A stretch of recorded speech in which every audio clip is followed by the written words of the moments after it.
जिससे वो गोलियां निकली थी। लेकिन आज का सच ये है कि आज सारे देश में गांधी के प्रति एक आम सहमति है।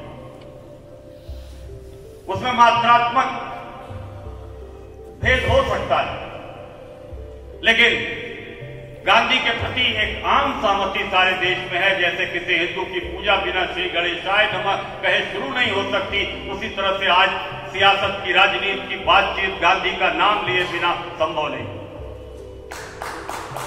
ये गांधी का वैशिष्ट है। वो गांधी 13 बार काशी आए थे और उसमें मैंने आपसे कहा कि 11 यात्राएं और सभी शिक्षण संस्थाओं से, जो काशी की अग्रणी शिक्षण संस्थाएं हैं, 3 विश्वविद्यालय हैं, सबसे उन यात्राओं का रिश्ता रहा। तीर धनुष लिए जमीन पर विरत राम अपनी वानरी सेना के साथ खड़े हैं। दोनों तरफ की सेनाओं के वैभव की कोई तुलना नहीं थी। कौन कह सकता था कि ये सेना लड़ सकती है रावण की सेना से? लेकिन वो व्यास कह रहा था कि अंत में जीत रावण की नहीं होती है, अंत में जीत राम की होती है। और उसका कारण ये था कि रावण असत्य के रथ पर आरूढ़ था और राम सत्य के रथ पर आरूढ़ थे, और जीत तो अंत में सत्य की होती है, इसलिए जीत अंत में राम की हुई। और गांधी के मन में यह भाव जगा कि जहां रावण खड़ा था वहीं तो एक ब्रिटिश साम्राज्य खड़ा है, और जहां राम खड़े थे वहां हम सब खड़े हैं। तो जैसे एक दिन इस रावण के खिलाफ, उस रावण के खिलाफ राम की जीत हुई थी, सत्य की विजय हुई थी, उसी तरह से एक दिन इस ब्रिटिश साम्राज्य के खिलाफ हमारी भी जीत होगी। ये प्रेरणा लेकर के वो लौटे और हिंदुस्तान को पहली बार गांधी कहां बोले थे? इसी काशी की धरती पर, जब महामना मदन मोहन मालवीय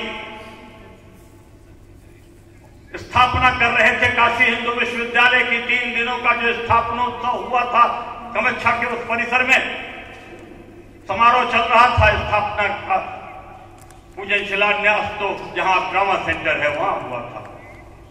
और वहां जब स्थापना में गांधी आए और गांधी उठ करके खड़े हुए और बोले, तो ये चूंकि इतिहास में वो क्रांतिकारी भाषण दर्ज है। गांधी ने कहा पूरा शहर कैद खाना बना हुआ है।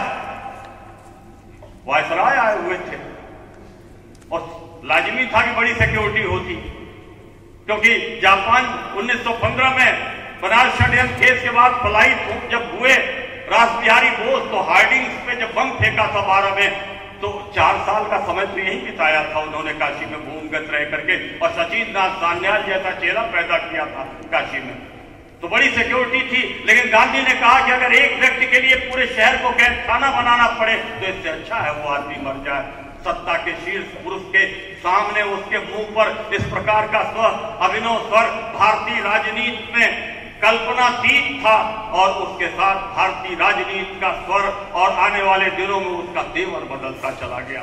उसके बाद तो वॉकआउट हो गया था उस समारोह से, जब उन्होंने कहा कि सामने की 5 में जो राजे महाराजे बैठे हुए हैं, हीरे जवाहरात पहने हुए, इन हीरे जवाहरात में मुझे हिंदुस्तान की गरीब जनता का खून दिखाई दे रहा है।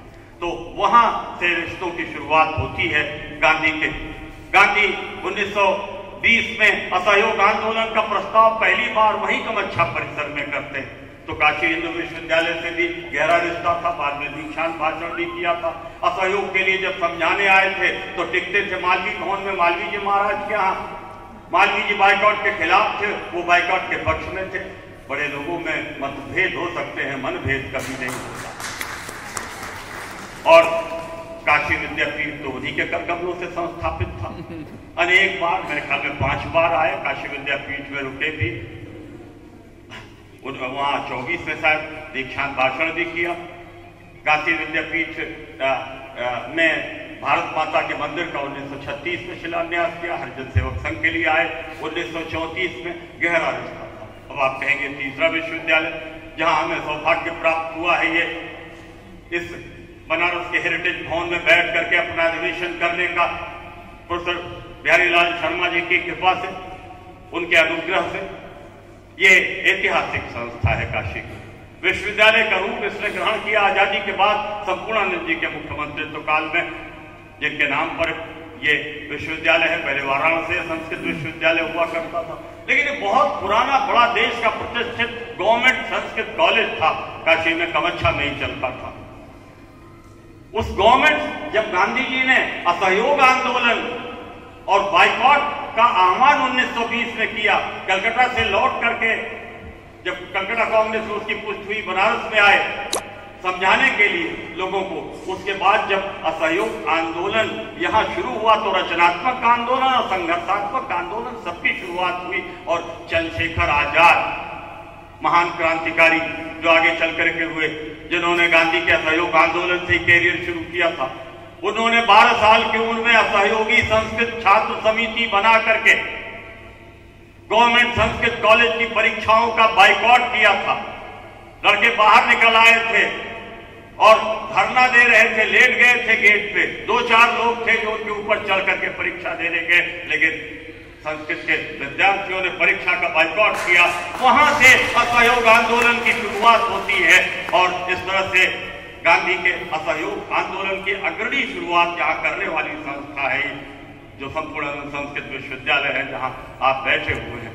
तो हमारा सौभाग्य है कि 2 बार हम लोग गांधी जी की जो संस्था काशी विद्यापीठ, वहां अधिवेशन कर चुके हैं और इस बार हमें संपूर्णानंद संस्कृत विश्वविद्यालय में इस अधिवेशन का सौभाग्य मिला है। निश्चित रूप से यहाँ आकर के सुबह से मैं देख रहा हूं कि जितने प्रतिभागी आए सब अभिभूत थे इस परिसर में आकर के।